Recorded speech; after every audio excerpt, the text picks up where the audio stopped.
paz do Senhor Jesus. Quero convidar a todos que se coloquem de pé para estarmos fazendo uma oração para iniciar o nosso culto.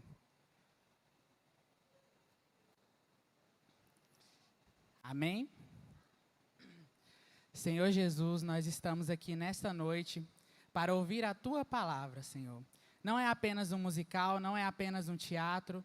Nós estamos aqui para abrir os nossos ouvidos à Tua palavra, obedecer e sair daqui dispostos a praticar tudo aquilo que nós aprendermos, Senhor. Esteja conosco durante esse culto. Nós precisamos de Ti e invocamos a Tua presença, Senhor. Nós te agradecemos por tudo que o Senhor tem feito em nossas vidas.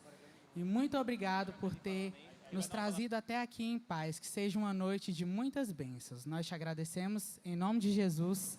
Amém.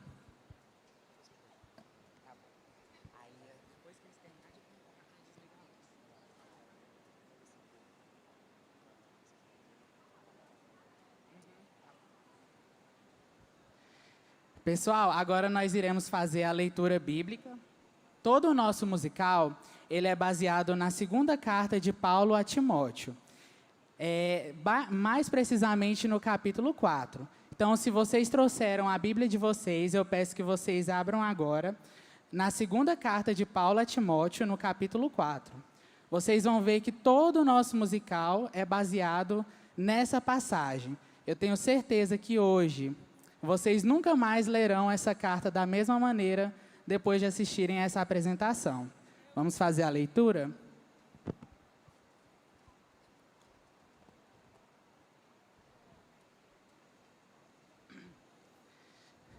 Eu vou ler e os irmãos acompanhem.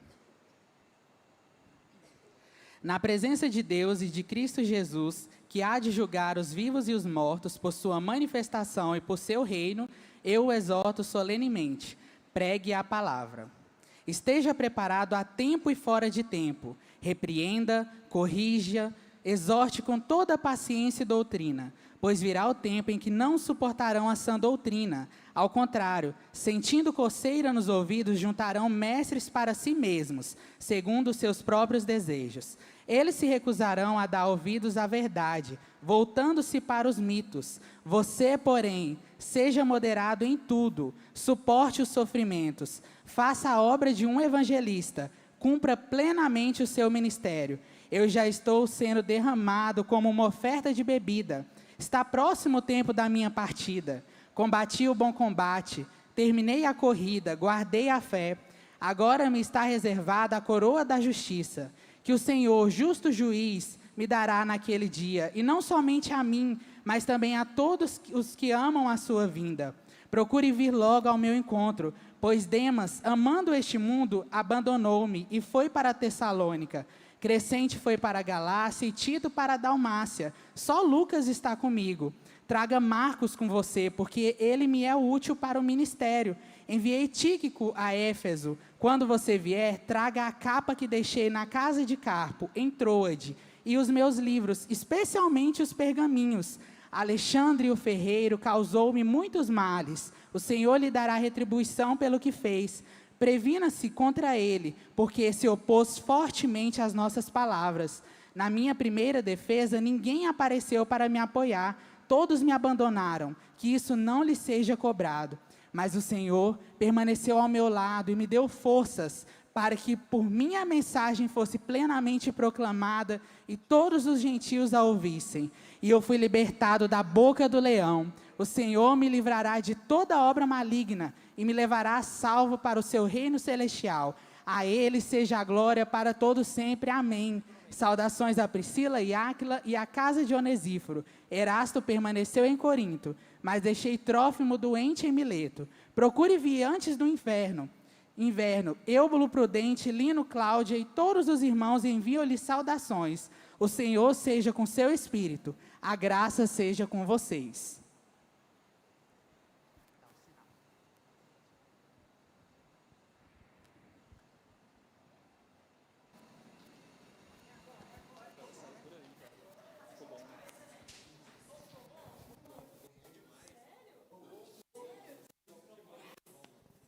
De Cristo Jesus, que há de julgar os vivos e os mortos, eu o exorto solenemente, pregue a palavra.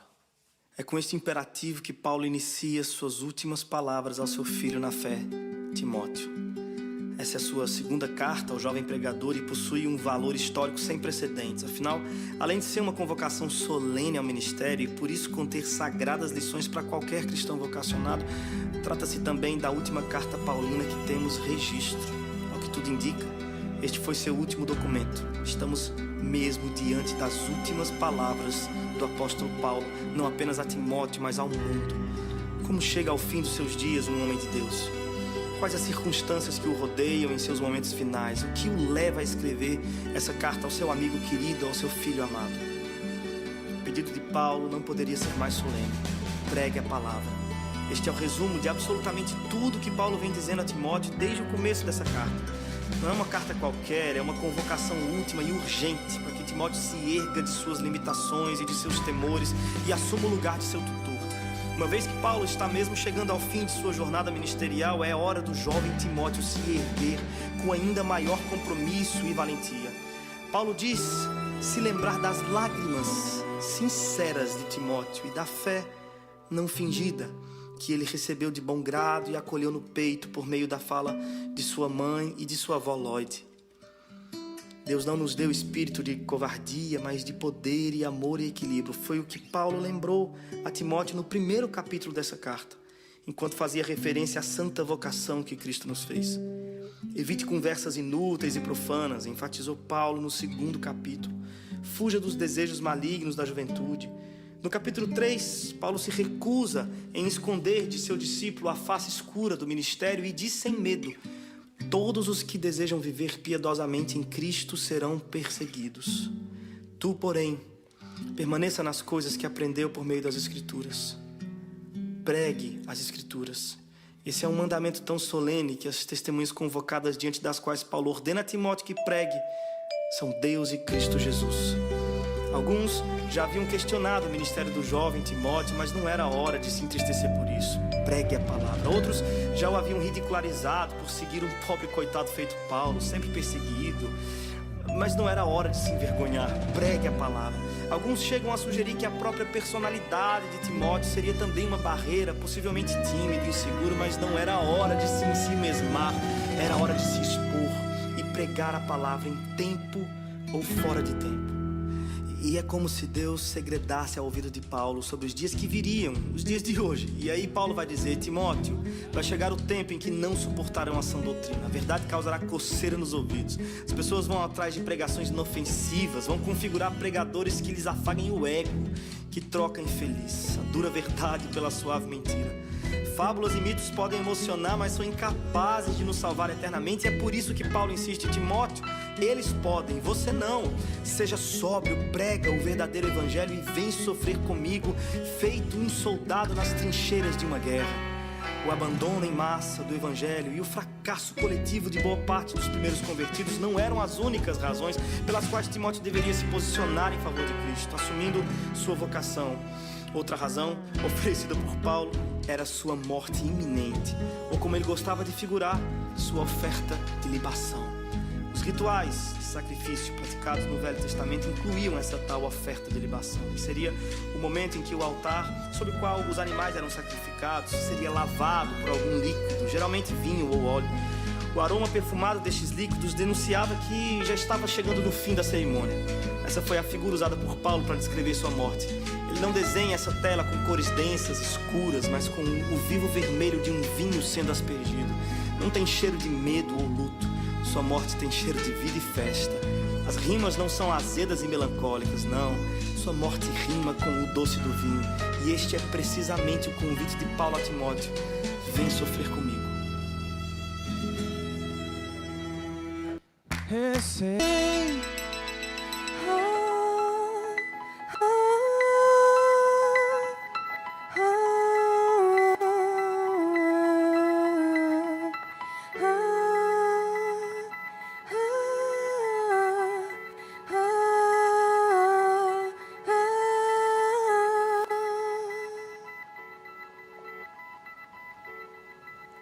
Se Se me olhar de perto e provar da alegria que é chorar, acreditar no Evangelho é ir e caminhar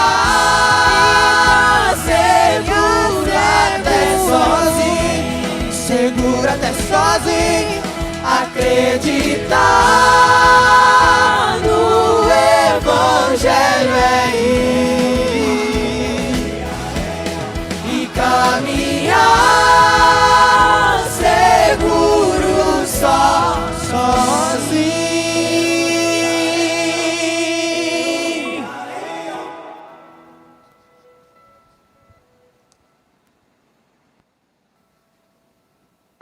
Vem depressa ao meu encontro, pois Demas, amando este mundo, abandonou-me. Crescente foi para Galácia, Tito para Dalmácia, só Lucas está comigo. Traga Marcos, ele me é útil. Traga uma capa e meus livros. Veja o risco que Timóteo está correndo. A convocação solene de Paulo mais parece com um náufrago à deriva, insistindo sorridente, para que um marinheiro abandone a segurança do navio e se lance com ele no mar. Vem depressa, Timóteo. Abandone suas frustrações, suas inseguranças. Não há tempo a perder com questões banais sobre aprovação. Nem espere lá que te aprovem tanto assim. Vem depressa. E por que a pressa? Paulo vai dizer que, em primeiro lugar, Timóteo deveria se apressar porque Demas o abandonou. Amando o presente século, o abandonou. Esse é o mesmo Demas que foi citado na carta de Colossenses ao lado de Lucas, certamente um companheiro na jornada paulina. Depois ele foi citado novamente em Filemon como um cooperador de Paulo. E aqui ele encerra sua jornada recebendo o pior dos adjetivos para um cristão: fujão. Agora vejam, se Demas abandonou o evangelho por amar aquele século primitivo, quais seriam as nossas chances? Como me certificar de que eu também não seja tomado como um desses que cooperam na causa nobre do evangelho, mas fogem na hora da morte? Feito aqueles que seguiam a Jesus, mas se recusaram em comer sua carne e beber seu sangue. Como Timóteo permaneceu? Como eu poderia permanecer? Paulo lembra a Timóteo, ainda nessa carta, que seu sucesso não estaria garantido pela força de seu próprio braço, mas na graça, no favor imerecido de Cristo. Foi por essa graça que Pedro bradou uma das afirmações áureas da fé cristã: como eu poderia fugir? Para onde mais eu iria? Só tu tens palavras de vida eterna. E o abandono de Demas não é a única razão pela qual Timóteo precisa se apressar. Paulo vai continuar dizendo que Crescente foi para Galácia, Tito para Dalmácia. E nesse caso, não se trata de abandono de fé. Se trata de desdobrar-se em tantos quantos se podia, a fim de atender uma demanda gigante. Os campos estavam brancos e poucos eram ceifeiros. E os poucos que ali ainda se mantinham fiel ao evangelho se desdobravam. E é por isso que Paulo diz: vem depressa, Timóteo. Eu sei que você está cuidando aí da igreja em Éfeso, mas sua presença aqui é muito necessária. Eu já enviei Tíquico para assumir seu lugar. Vem porque os campos estão brancos. Embora eu tenha crescido na igreja, nunca vi missionário nenhum dando testemunho de que seu campo de trabalho está cheio de mão de obra. É sempre o contrário que se vê, porque é assim que se faz a obra de Deus, em absoluta dependência, rogando ao Senhor da Seara que envie trabalhadores depressa. A obra de Deus sempre vai ser maior do que me julgo capaz de suportar. Veja Paulo, por exemplo. O grandioso Paulo era falho e por vezes inflexível. No começo de sua relação com Marcos, não teve paciência para suportar os milindres do jovem Marcos. Mas aqui, no final de sua jornada, como um de seus últimos desejos, pede a Timóteo: traga Marcos com você, ele me é útil. A obra de Deus é feita por gente falha como Paulo, mas que ao modelo de Paulo se deixam persuadir pela ação do Espírito Santo através do tempo. Algum Paulo já te machucou por aí? Perdoe. Dê tempo ao tempo. Algum Marcos já lhe tirou do sério? Espere e vê bem se ele não termina sendo, no fim das contas, útil para você na jornada cristã. Toda essa solidão paulina fica ainda mais evidente na próxima frase: traga-me uma capa e não se esqueça dos meus livros. Paulo está só, sente frio, sente falta. E que eu preciso lhe perguntar seriamente: você quer esse evangelho? Talvez tenham mentido para você, ele prometendo um evangelho de glamour, mas olhe bem aqui, o maior missionário da igreja está terminando seus dias assim, preso, com frio e pedindo para que alguém lhe traga pelo menos alguns livros. Lembre-se de Cristo na cruz, sentindo falta não de qualquer outra coisa, mas a falta do próprio pai. Você quer esse evangelho? Mesmo sabendo que está correndo o risco de tomar a mesma trilha e terminar seus dias pedindo para um amigo distante: traga-me uma capa e alguns livros. Uma voz antiga disse certa vez: Deus, se tratas assim, seus amigos mais próximos, não me admira de que tenhas tão poucos. Esse é Paulo, chegando ao fim de seus dias.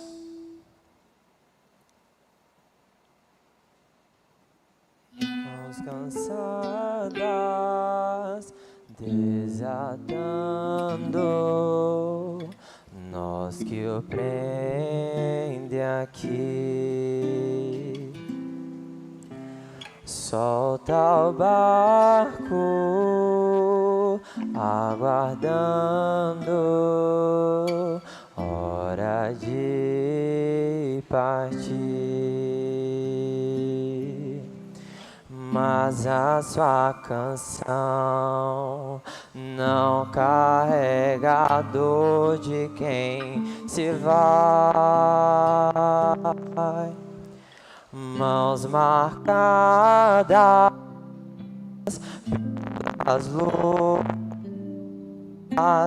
dita sem fugir, esvaziam do barco de ter. Mas a sua canção não carrega a dor de quem se vai. E em seu coração guarda a fé que o fez encontrar paz. Ver o frio do inverno, não perdem o sorrir, aquecidas pela graça, torna a repetir.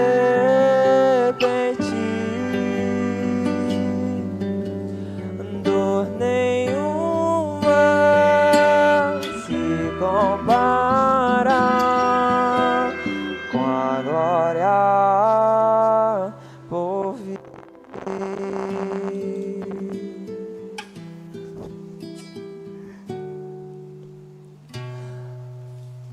Dor nenhuma se compara com a glória por vir.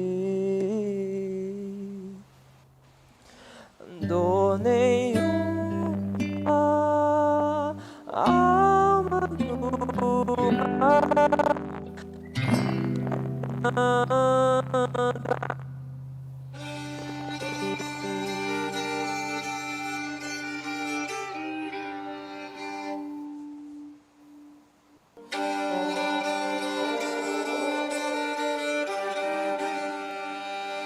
Alexandre o ferreiro causou-me muitos males. O Senhor lhe dará a retribuição pelo que fez. Revira-se contra ele, porque se opôs fortemente às nossas palavras.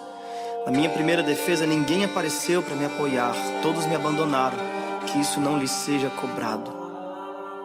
Quando a gente tem em mente que essa carta de Paulo ao seu amado Timóteo é, na verdade, uma solene convocação para a obra do ministério, essa sessão aqui, onde ele fala sobre a traição de Alexandre e o abandono que sofre durante sua primeira defesa, demonstram o nível de sinceridade de Paulo para com Timóteo. Não existe nenhuma intenção de maquiar a realidade do ministério. Timóteo não estava sendo enganado quanto aos terríveis perigos de se lançar na preciosa jornada que é a proclamação da verdade de Deus. Enquanto o velho Paulo prepara seu jovem sucessor para a realidade das dores do ministério, ele poderia dar vários conselhos. Quando o assunto era sofrimento e perdas, ninguém melhor para rechear a pauta de experiências pessoais do que Paulo. Ele podia falar sobre a dor das chicotadas ou dos aprisionamentos nas argolas aí das masmorras. Ele podia falar para Timóteo sobre naufrágios, apedrejamentos. Tudo isso Paulo sofreu, tudo isso poderia sobrevir a Timóteo.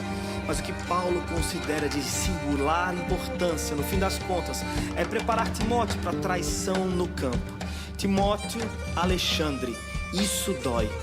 Se até mesmo o nosso Cristo teve de passar pelo amargo anoitecer de um beijo amigo que o levou diretamente aos braços de seus perseguidores, estaria Paulo livre de sofrer o mesmo? Deveria Timóteo se enganar quanto à real possibilidade de provar também em sua face esse beijo? Ao que tudo indica, segundo alguns comentaristas, Alexandre teria sido alguém influente com quem Paulo poderia ter contado durante seu primeiro julgamento, mas ao invés de oferecer ajuda no caso de Paulo, Alexandre teria sido seu principal opositor durante a sessão de sua defesa. E como se não bastasse, lá está o velho Paulo, lançado feito um animal, amarrado dentro de sua presa. Se levanta com dificuldade para falar em sua defesa, mas quando olha ao seu redor, encontra os magistrados, seus perseguidores estão lá, tem até os curiosos, mas não acha sequer um rosto amigo. O velho Paulo está vivendo seus dias mais difíceis em absoluta solidão. Ele que tanto desejou partilhar dos sofrimentos de Cristo se vê agora como ele em sua cruz, abandonado por seus amigos. Quem de nós suportaria essa pressão sem amaldiçoar a si mesmo, sem desacreditar a sua própria jornada? Valeu a pena, Paulo. Vê bem aí ao seu redor, gastou sua vida em favor de tanta gente, abraçou tanto por aí, e no dia de sua terrível dor, quantos estão aqui para lhe devolver esse abraço? Valeu a pena, velho Paulo.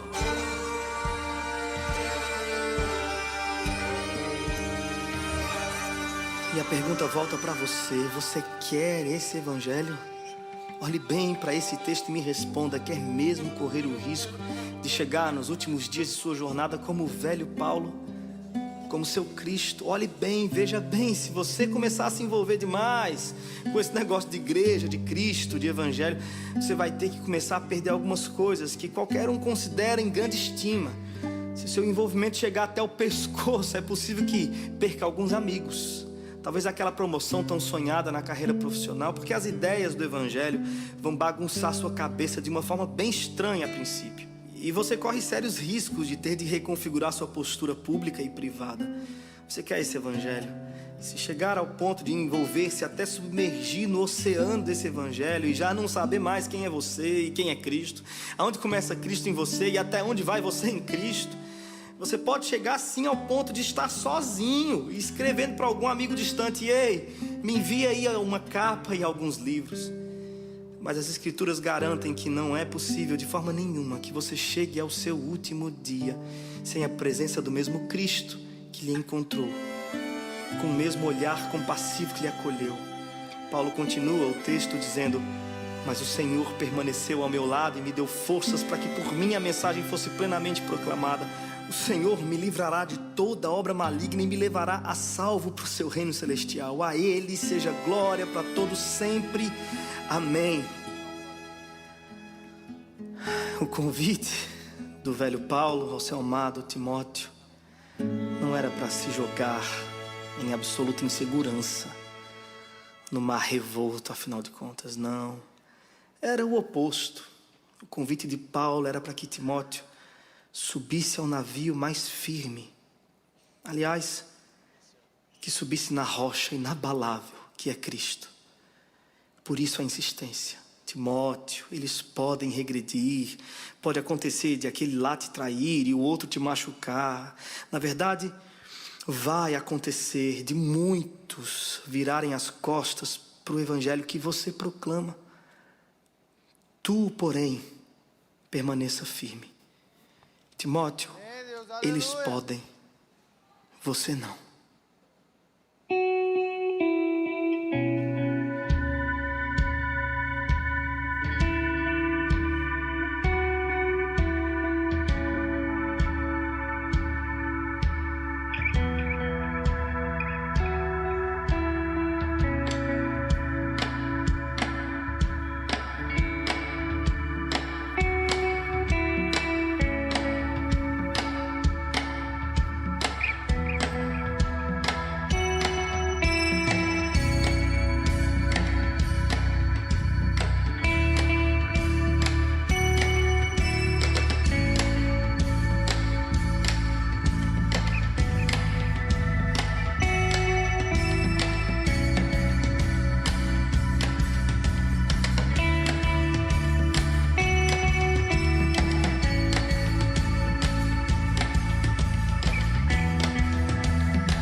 a verdade verá, em liberdade a ambição, dançando com seus mestres em santo chão. Cada um em desprezo abandona o outro, cada um desespero, só se abraço é pouco. Não tem céu, teto, chão, verdade presa na escuridão. Oh, oh, oh, na escuridão.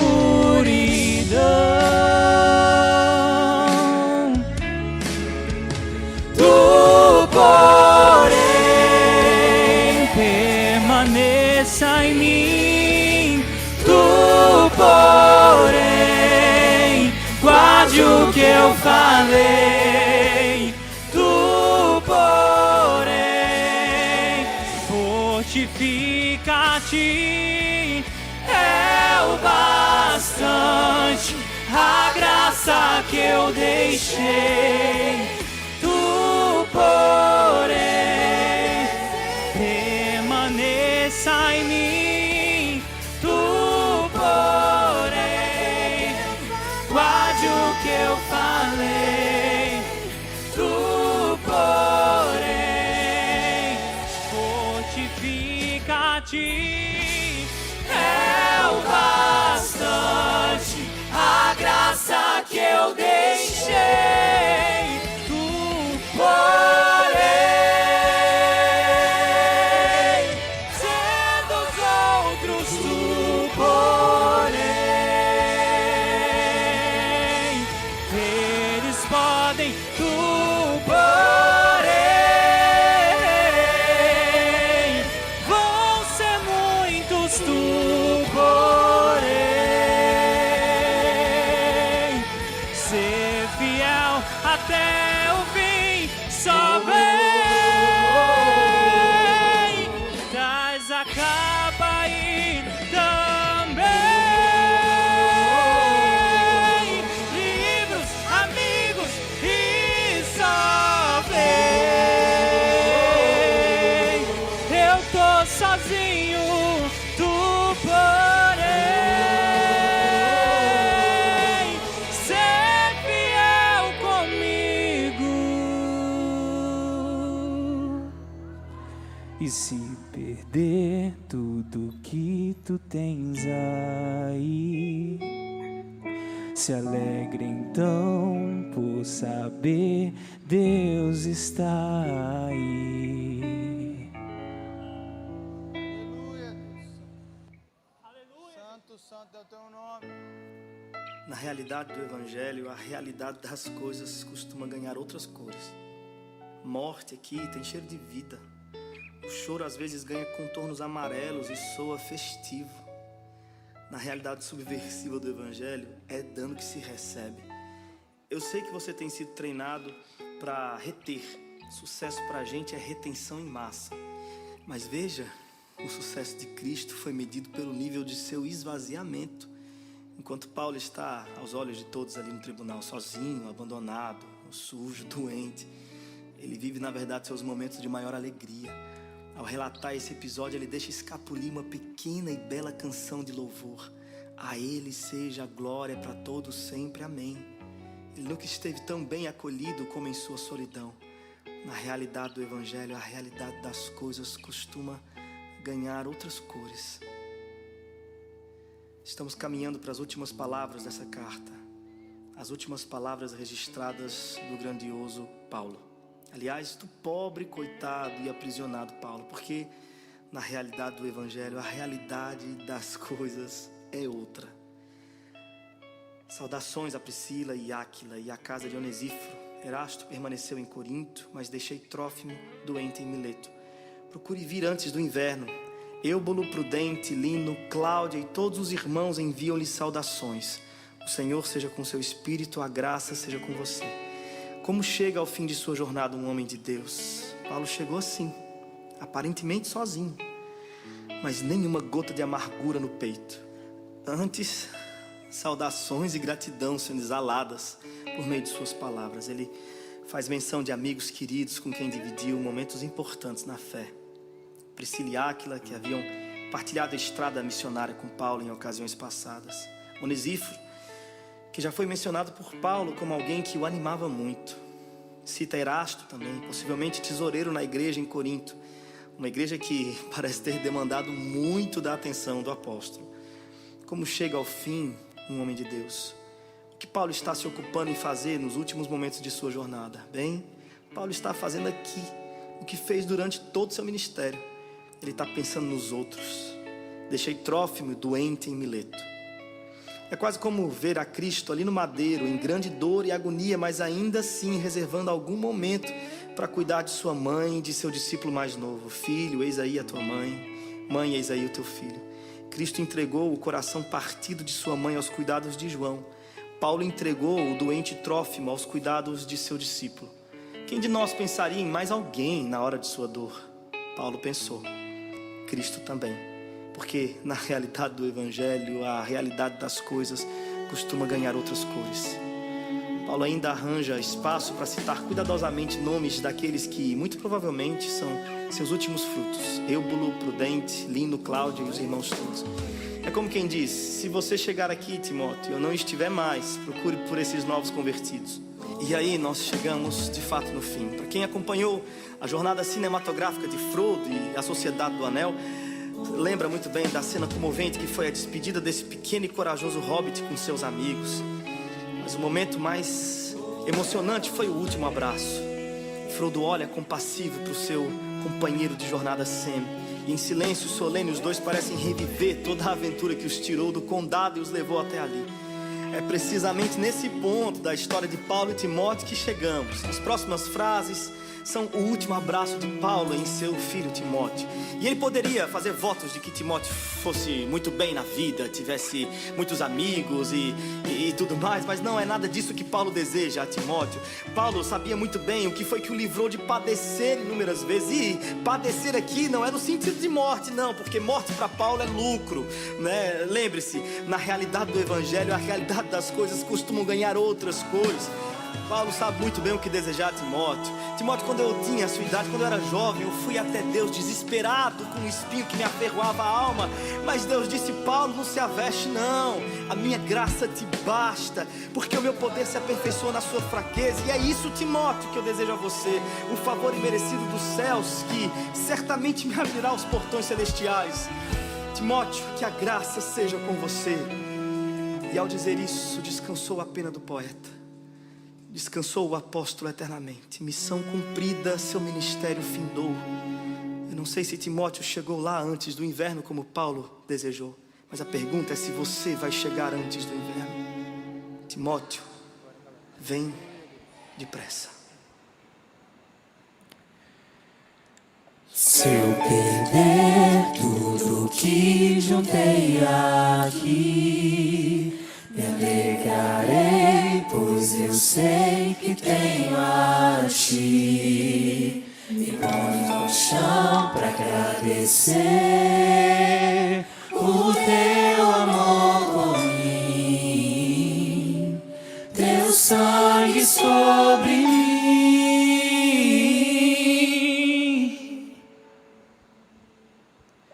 Todos os dias minha beleza será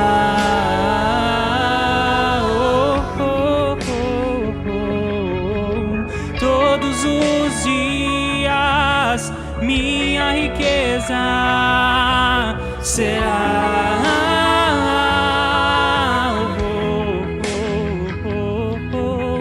todos os dias a minha glória será o Senhor, será o Senhor. Se eu perder tudo que juntei aqui, me lembro só mais uma vez, tenho a ti. Me prostro ao chão pra agradecer o teu amor por mim, tua graça sobre mim. Oh, oh. Se eu perder tudo que juntei aqui, me lembro só mais uma vez, tenho a ti. Me prostro ao chão pra agradecer o teu amor.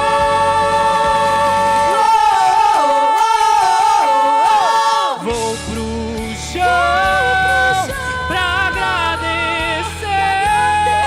o teu amor.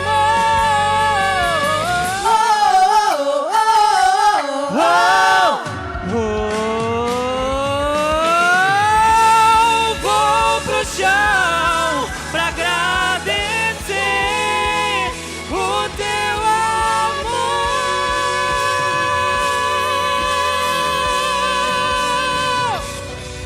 É a graça que acaba, e depois que eu juntei tanto, e depois de tantas vezes, é a graça que acaba, que destrói, não fica nada, só a graça.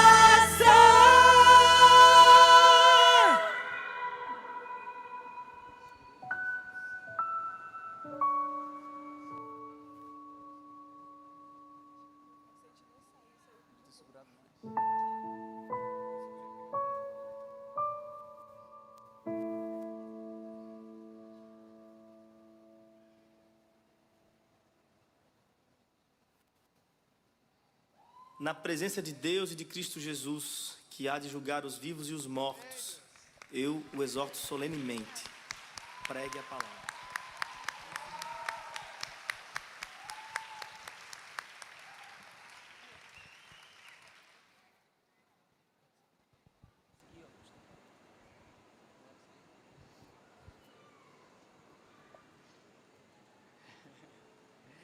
Sentimento de muita gratidão e felicidade, porque foram muitos ensaios. Teve dia que a gente saiu daqui meia-noite ensaiando, mas deu tudo certo para a honra e glória do Senhor.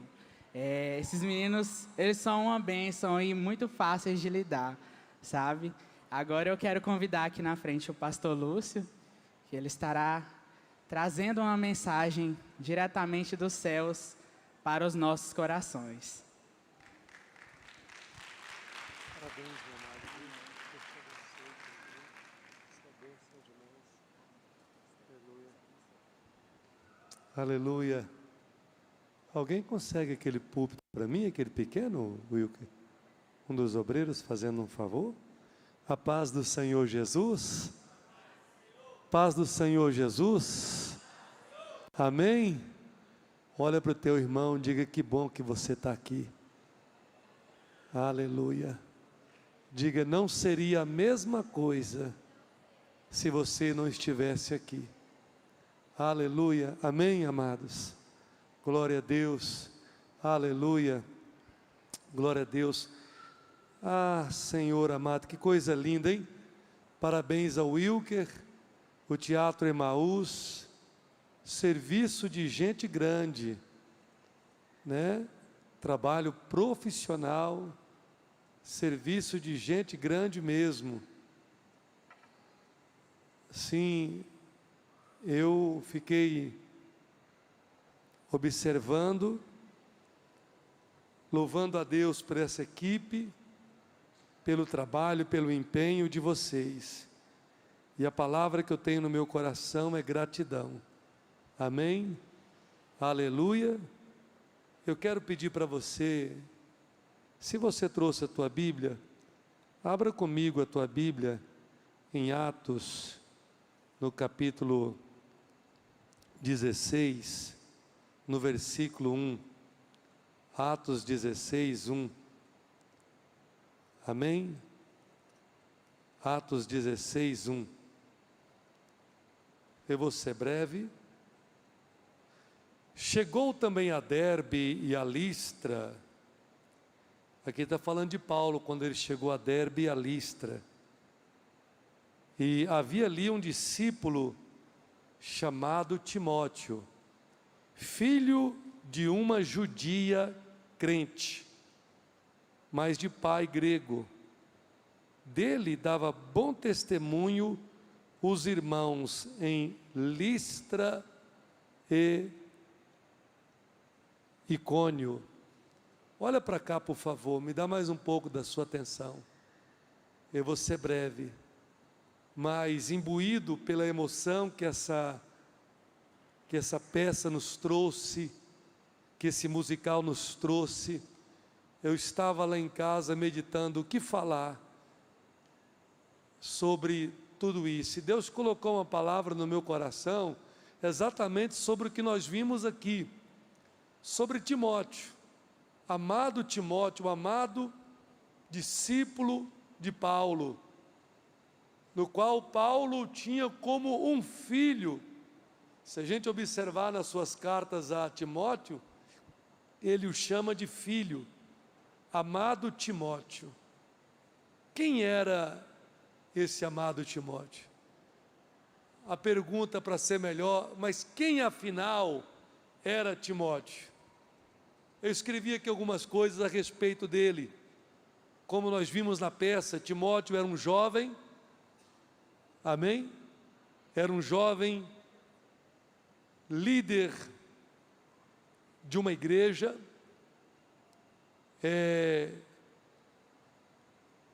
natural de Listra, uma província romana da Galácia, vizinha de Derbe, cidade da Licaônia. Como o texto está dizendo, seu pai era grego, sua mãe judia, mãe Eunice e sua avó Lóide eram judias. Esse era o Timóteo. Timóteo, Paulo encontra com ele na primeira viagem, prega para ele.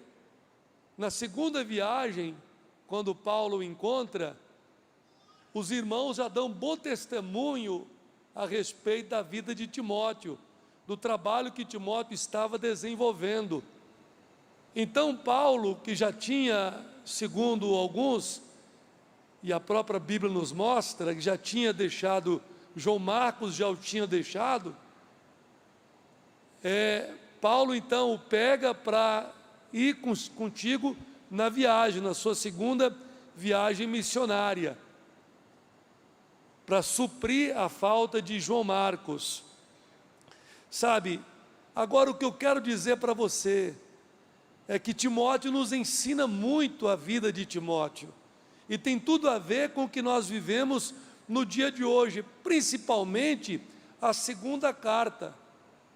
Se a gente for pegar o tema central da segunda carta de Paulo a Timóteo, o tema central é resistir, o tema central é perseverança, perseverança. Então tem algumas coisas na vida de Timóteo que me chamam a atenção, sabe, que é um exemplo para a minha vida e para a sua vida. Primeira coisa aqui é a conduta de Timóteo, que ele tinha um bom testemunho. Versículo 2 de Atos está dizendo, ele dava bom testemunho aos irmãos de Listra e também aos irmãos Listra e Icônio.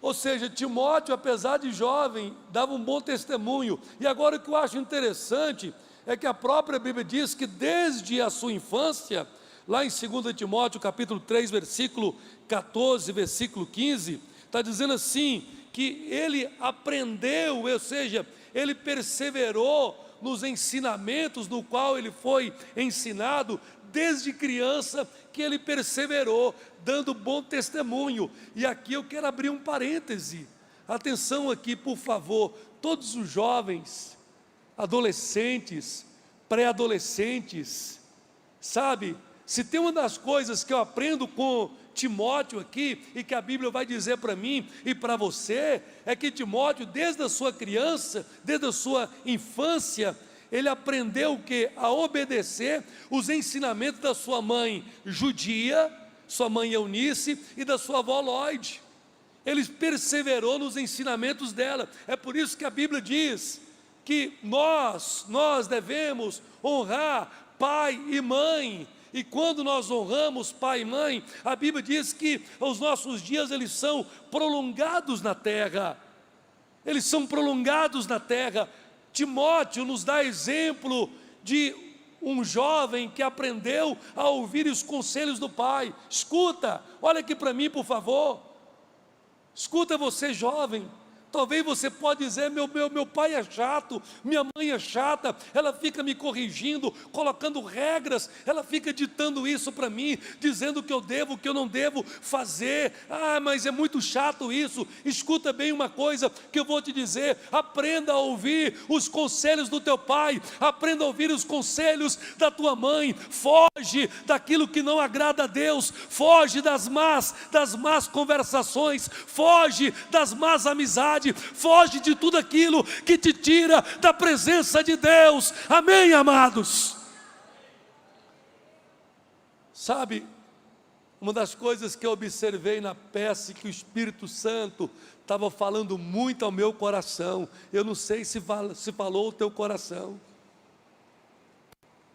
É melhor você sofrer um pouco nessa terra, é melhor você sofrer um pouco nessa terra. Escuta aqui, é melhor você ser rejeitado pela sua conduta, é melhor você ser rejeitado pelo seu modo de viver, porque ser cristão não é um conjunto de regras. Olha aqui para mim, por favor. Ser cristão não é um conjunto de regras em que pode isso, não pode aquilo outro, não pode isso. Não, queridos, ser cristão não é isso. Isso se chama religiosidade. Ser cristão é uma maneira, é um estilo de viver 24 horas por dia. Isso é ser cristão. Ser cristão não é frequentar uma igreja, e às vezes frequentando apenas para agradar o pai, para agradar a mãe.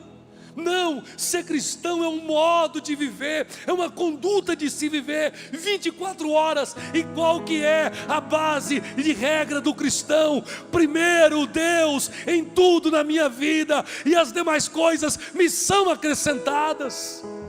Primeiro Deus. Primeiro Deus.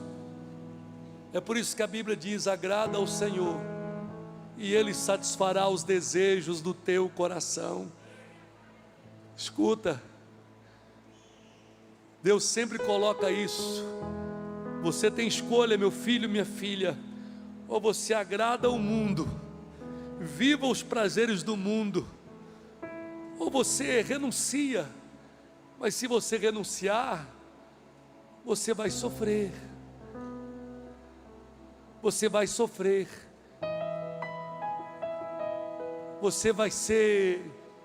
Você vai andar na contramão do sistema.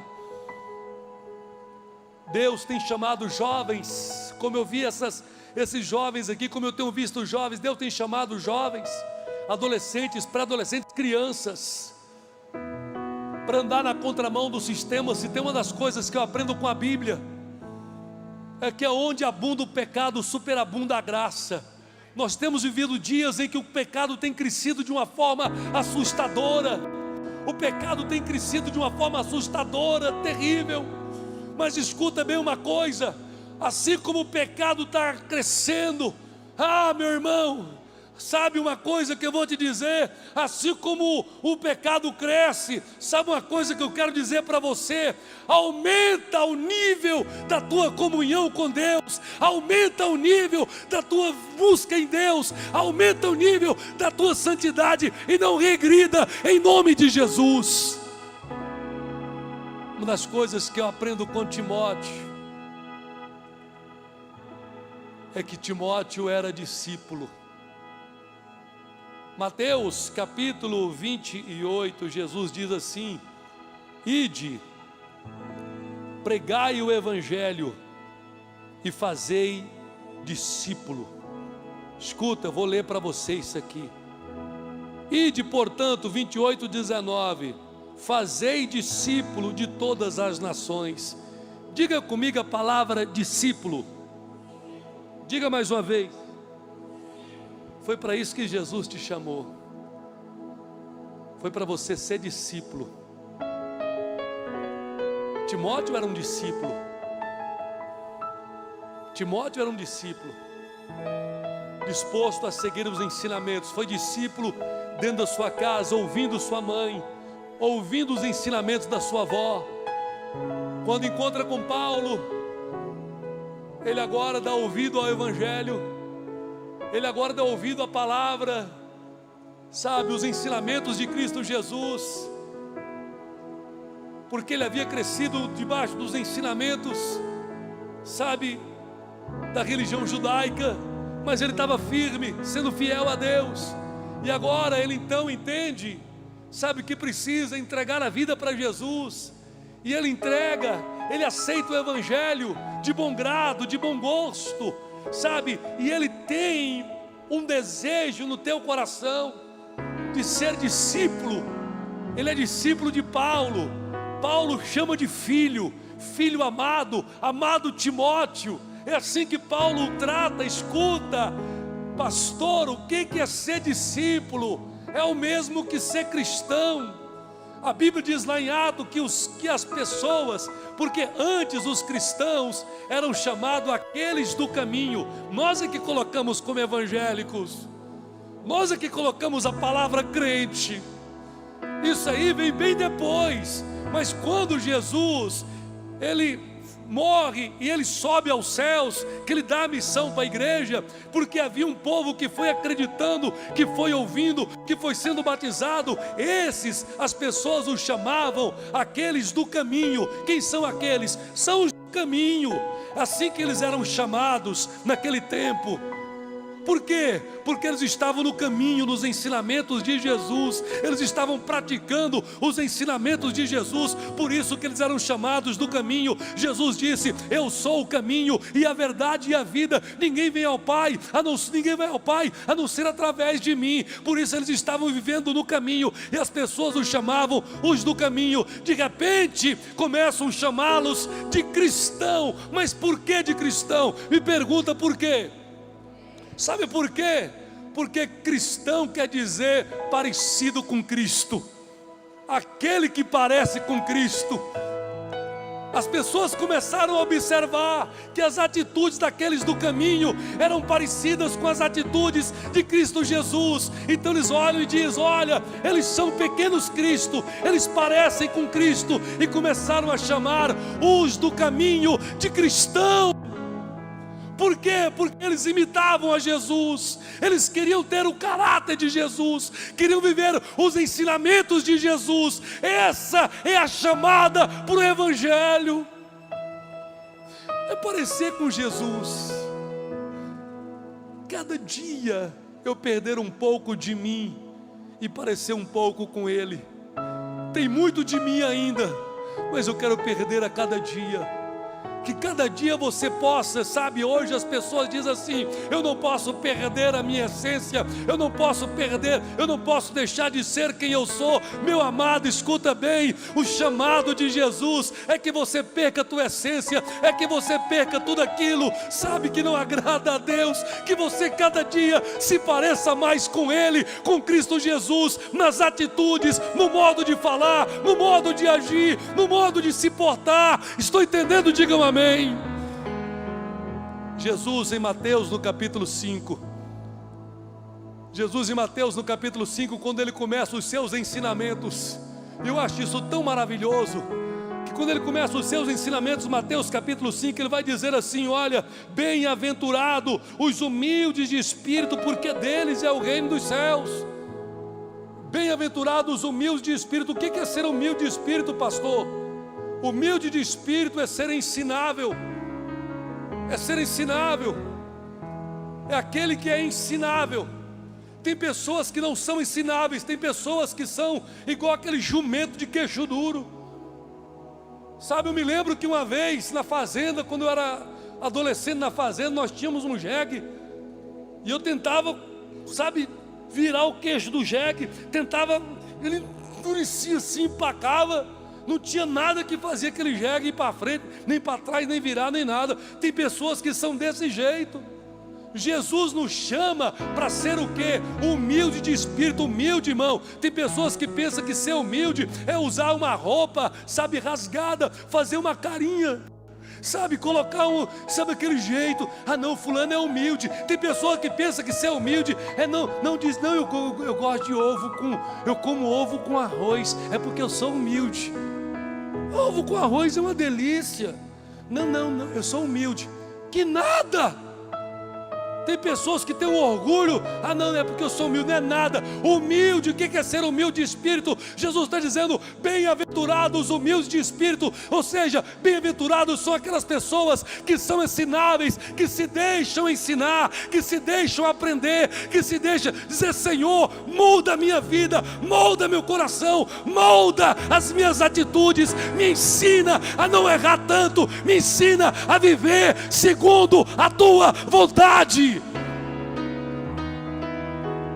Isso é ser humilde de espírito. Isso foi o primeiro ensinamento de Jesus. Bem-aventurados humildes de espírito, porque dele é onde? O reino dos céus.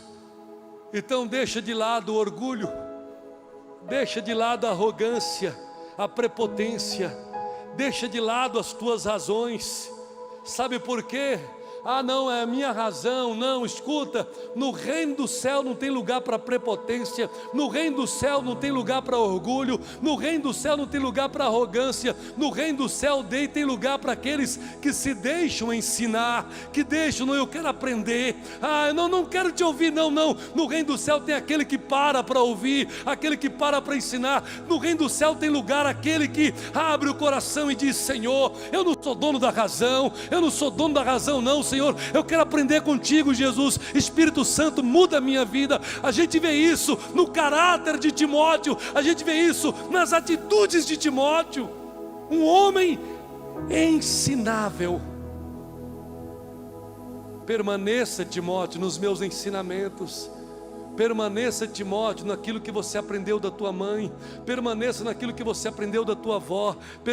Timóteo, olha, resista. Timóteo, seja firme. Timóteo, seja perseverante. Timóteo, seja isso. Timóteo, cuidado com isso. Timóteo, cuidado com aquilo. Timóteo tinha o quê? Tinha um coração ensinável. É isso que Jesus nos chama. Jesus nos chama não para ser frequentador de igreja. Jesus nos chama para ser discípulo dele. É por isso que diz, olha, ide por todo mundo e fazei discípulo. Deus quer que eu e você pareça cada dia mais com ele. Cada dia eu quero perder um pouco mais. Eu quero olhar para mim e dizer, eu não me conheço mais. Eu não me conheço mais. Eu já perdi tanto de mim e quero perder ainda mais. Amém, amados? Aleluia. Aleluia. Isso é ser discípulo. Isso é viver segundo um discípulo, aleluia. O discípulo, ele é o que? Ele é perseverante nos ensinamentos. Escuta bem, volta a repetir. É melhor você sofrer um pouco nessa terra, você ser perseverante nos ensinamentos de Cristo, abrir mão dos prazeres e viver a vida eterna, do que você gozar os prazeres desse mundo e viver a vida eterna sofrendo. Essa peça nos ensina muito isso, na vida de Paulo, na vida de Timóteo. Sabe, quando se fala de discípulo, eu me lembro também de Eliseu. A Bíblia diz que Eliseu, ele cola em Elias, ele está disposto a aprender da unção de Elias. Ele está disposto a ser um profeta como Elias. E ele diz, olha, o que você quer? Ele diz, não, eu só quero porção dobrada. Só quero porção dobrada da tua unção. Isso me lembra no seminário, eu estava fazendo um jejum de os 3 dias de jejum, indo numa fome. Os irmãos numa maior fome, sabe? Doido para entregar logo o jejum para comer. Aí o irmãozinho disse, eu quero fazer mais uma oração. Aí os irmãos, mais uma oração? Eu quero fazer mais uma oração. Os irmãos, por favor, pode orar. Aí o irmão, Senhor, eu não quero muito não, eu só quero as nações por herança. Olha, Assim também foi Eliseu. O que você quer? Não quero muito não, só quero porção dobrada da unção que está sobre ti. Ele diz: olha, se você me ver, se você for perseverante, se você estiver comigo, quando eu for arrebatado, você vai receber. Escuta bem, diga comigo assim, diga: quem é perseverante, quem é discípulo, sempre tem porção dobrada. Aleluia. Seja perseverante, meu irmão. Não deixe o diabo roubar aquilo que Deus tem para a tua vida. Seja perseverante. Não deixe o inimigo roubar o que Deus tem para você. Jovem, seja perseverante. Adolescente, seja perseverante. Deus tem porção dobrada para a tua vida. Eu acho tão tremendo que Eliseu era tão discípulo, que quando ele chega na escola dos discípulos, o discípulo vem correndo e diz: olha, você sabia que o teu Senhor, porque ele era discípulo de Elias, o teu Senhor vai ser levado? Ele disse: eu sei, cala. Sabe de uma coisa, irmãos? A fofoca, ela só corre até chegar num discípulo. Quando ela chega num discípulo, ele não passa ela para frente não, ele diz: cala, não fala isso daquela pessoa não, vamos orar por ela, vamos cobrir a vida dela de oração, vamos abençoar a vida dela. Isso é ser discípulo. Eliseu foi perseverante. Deus nos chama para sermos discípulos. Deus nos chama para ter o caráter de Cristo, para ser ensinado, para aprender. Fique de pé, eu quero orar por você agora. Eu quero orar por você.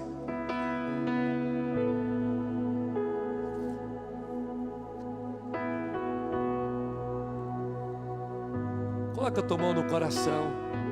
A minha oração nesta noite, é a mesma oração que eu faço para Deus. Senhor, que eu perca tudo de mim, mas que eu ganhe tudo de Ti. Que as minhas razões caiam por terra. Que o meu querer, Deus, seja o Teu querer. Fecha os teus olhos e começa a dizer isso para Deus.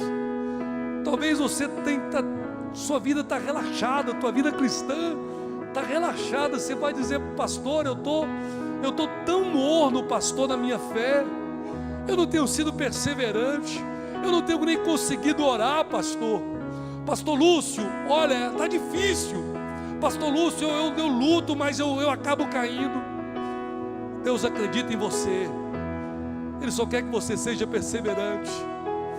Começa a dizer para Ele: Deus, que eu seja discípulo, que eu seja ensinável, humilde de espírito, que eu tenha o Teu caráter, as Tuas atitudes, que eu perca tudo de mim, mas que eu ganhe tudo de Ti, Senhor. Diga: Deus, eu não quero muita coisa não, eu só quero unção dobrada sobre a minha vida, eu só quero unção dobrada sobre a minha vida. Me dê graça para enfrentar as tentações que me rodeiam. Meu Deus, em nome de Jesus, Pai, nós oramos agora, Deus querido, Deus amado, que eu quero, Deus querido, pedindo a Ti nesta noite, em que tivemos aqui esta peça mostrando um pouco da vida de Paulo, Deus, e do amado Timóteo. Pai, que nesta noite nós aprendamos, Deus, a viver como discípulo do Senhor. Deus, discípulo, Pai, discípulo. Deus querido, em nome de Jesus, que nós tenhamos o Teu caráter, as Tuas atitudes, Deus amado, que nós sejamos, Deus querido, bênção, Deus, neste mundo tão pecaminoso, tão cheio de podridão, Pai. Deus amado, eu sei que tem vindo perseguições sobre aqueles que Te buscam, e perseguições maiores virão, mas Deus amado, eu Te peço, dai-nos graça para sermos perseverantes, para nós persistirmos, Deus amado, em nome de Jesus, vivemos a sã doutrina, vivemos o Evangelho que Te agrada, em nome de Jesus Cristo. Senhor, Tira do nosso coração, Deus, todo apego por aquilo que não te agrada. Faça essa oração. Diga, Senhor, tira do meu coração o apego por tudo aquilo que não te agrada. Diga, muda meu caráter, muda meu jeito. Talvez é meu jeito de falar que não tem te agradado, talvez é meu jeito de andar, talvez é minhas roupas, talvez, Senhor, Deus, talvez é o que eu tenho visto. Peça para Deus agora. Eu não vou pedir para você levantar a mão, e nem vou pedir para você levantar a via aqui à frente, mas o Espírito Santo fala ao meu coração, que Ele está trazendo uma unção de renovo na vida de muitas vidas aqui. O Espírito Santo está falando ao meu coração que está vindo uma unção de renovo, em nome de Jesus. Receba desta unção, uma unção de renovo na tua vida, em nome de Jesus. Meu Deus amado, Pai querido, Senhor, vem uma unção sobre nós, Pai. Deus amado, o Senhor não esmaga, a cana quebrada, e nem apaga o pavio que fumega. Senhor, mesmo estando fraco, o Senhor não nos permite, Deus amado, sermos destruídos, mas o Senhor nos levanta, nos fortalece. Então fortaleça nesta noite, Deus, a vida de crianças que estão aqui orando comigo, jovens, adolescentes. Senhor, Senhora, Pai, em nome de Jesus, digam graças a Deus. Olha para o teu irmão, diga assim: eu te amo, com o amor de Cristo Jesus. Diga, eu vejo em você. Diga para o teu irmão, diga, eu vejo em você a imagem e a semelhança de Cristo Jesus. Quando estou entendendo isso, dê uma salva de palmas ao Senhor. Aleluia, glória a Deus, glória a Deus. Eu só quero aqui agradecer ao Wilker. Podeis assentar. Só quero aqui agradecer ao Wilker, ao grupo de teatro Emaús e a todos que vieram. Que bênção que você veio, que bênção que você está aqui. Amém, aleluia, glória a Deus. Agora, final de ano é difícil, né? A gente reunir, porque já está vindo aí o Projetando. Quinta-feira agora começa o nosso Projetando 2023, né? Esses dias vocês não têm me visto aqui na igreja, porque senão vai pensar assim: o pastor viajou, o pastor Lúcio não vai na igreja. Não, eu estou atendendo alguns irmãos nas congregações que estão precisando de uma. Eu estou indo lá, representando o nosso pastor presidente. Por exemplo, domingo agora, amanhã, eu vou estar lá na congregação Bom Jesus. É que eu sempre confundo Bom Jesus com Vila Nunes, mas minha esposa e minhas filhas vão estar aqui. Amém? E aí, na quinta-feira, eu vou estar lá no Novo Horizonte, começando o projeto de vida. Vou estar na congregação Novo Horizonte, na quinta e na sexta. Pastor Fernando pediu para mim estar dando um apoio lá. Eu então vou estar indo lá. Aleluia. Glória a Deus. Wilker, mais alguma coisa que já devolvo para você? Que hoje eu só sou coadjuvante aqui. Eu não podia deixar aqui de agradecer a presença de cada um que veio aqui nessa noite. Hoje a gente saiu aqui pelo bairro, fomos em algumas casas, saímos aqui pelas ruas entregando o panfleto do nosso musical, e eu fiquei muito feliz de ver algumas pessoas. Teve algumas pessoas que a gente entregou lá na farmácia e eles vieram aqui. Fiquei muito feliz pela presença de vocês. E nós estamos fazendo esse trabalho com muito carinho, com muito amor. Esse projeto, Amado Timóteo, ele surgiu há 2 meses atrás, há 3 meses atrás, e nós nos reunimos. Eu compartilhei com eles essa ideia, né, de fazer um musical que contasse a história da carta de Paulo a Timóteo, e eles se prontificaram na mesma hora. Nós fizemos uma reunião, a Farisa trouxe um estudo, nós fizemos um estudo aprofundado da carta de Paulo a Timóteo, e eles sempre estiveram presentes. A partir dali a gente falou assim: olha, nós faremos esse musical, mas a gente quer realmente viver tudo aquilo que a gente fizer aqui nesse musical. Então a gente saiu pelas ruas, não ficamos apenas nos nossos ensaios, fomos ao semáforo da cidade, fomos ao lar dos idosos, fomos no EJA, a Educação para Jovens e Adultos, e nós temos essa missão de pregar o Evangelho, de não apenas vir aqui fazer uma encenação, mas de realmente poder dizer, eu vivo, eu sou o amado Timóteo também. Né? Todos esses meninos aqui, ó, não tenho que reclamar de ninguém, nenhum desses aqui é aqueles que falam assim, olha, não ajudaram com nada, todos ajudaram muito, muito mesmo. A Lisdawane, o Albert também nos ajudaram, a irmã Daniele com a decoração, as meninas vieram aqui, as meninas da liderança, e fizeram, junto com o pessoal do teatro, a gente dividiu em grupos. Grupo Paulo, Grupo Timóteo e Grupo Mensageiros.